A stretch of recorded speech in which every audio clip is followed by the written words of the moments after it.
Başkent Bişkek'te bulunan Türkiye Cumhuriyeti Milli Eğitim Bakanlığı'na bağlı Bişkek Türk İlkokulu, Ortaokulu, İmam Hatip Ortaokulu, Kırgız Türk Anadolu Kız Meslek Lisesi, Kırgız Türk Anadolu Lisesi öğrencilerinin bilim fuarı yapıldı. Öğrenciler fizik, kimya, matematik ve biyoloji alandaki projelerini sundular.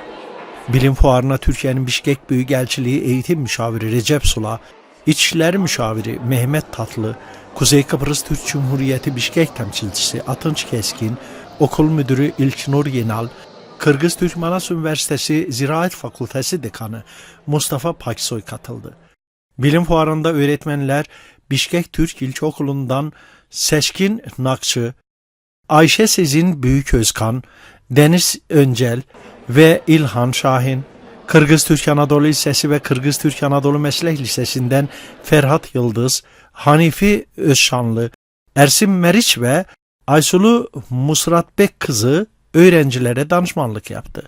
Etkinlikten sorumlu okul müdürleri Bişkek Türk Ortaokulu Müdürü İlknur Yenal, Kırgız Türk Anadolu Lisesi Müdürü Hasan Önder, Kırgız Türk Anadolu Kız Meslek Lisesi Müdürü Mustafa Yılmaz'dı.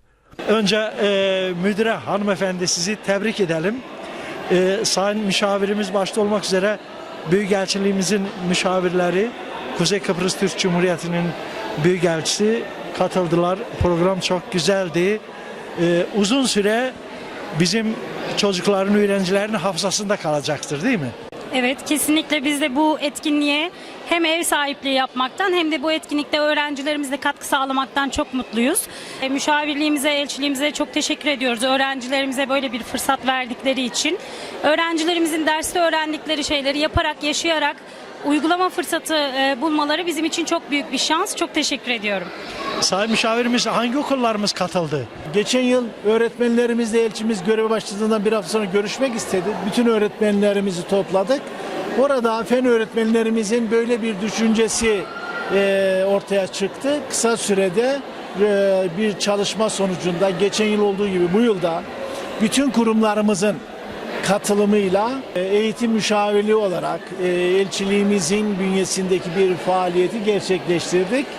İnşallah geleceğin bilim adamları, bilim düşüncesi bu çocuklarımızda yayılacak, kafalarında şekillenecek ve gelecekte üreten, ülkesine katkı yapan bireyler olarak ortaya çıkacaklar.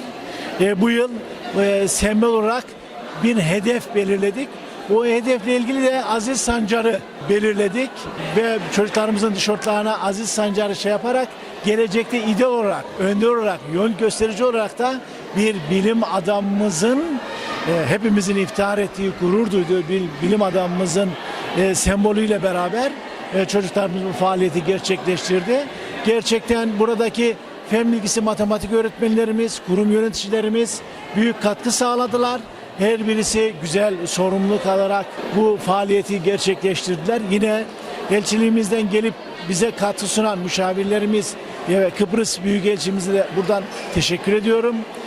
Sağ olsunlar, var olsunlar. İnşallah daha güzel, birlikte nice etkinlikler yapmak dileğiyle.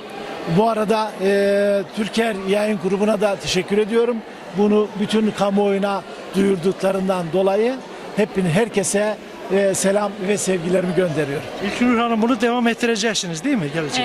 Müşavirliğimiz önderliğinde bir gelenek haline dönüşmesini istiyoruz geçen yılda olduğu için. Bundan sonrasında da daha artarak devamını diliyoruz biz de. Çok teşekkür ederim sizlere. Biz teşekkür ediyoruz. Bu arada fırsattan faydalanarak Bişkek Türk İlkokulu Müdürü İlknur Yenal, 23 Nisan Ulusal Egemenlik ve Atatürk Çocuk Bayramı programına katkılarından dolayı Türkel Yayın Grubu minik sunucusu Nezrin Halilova'ya teşekkür belgesi takdim etti.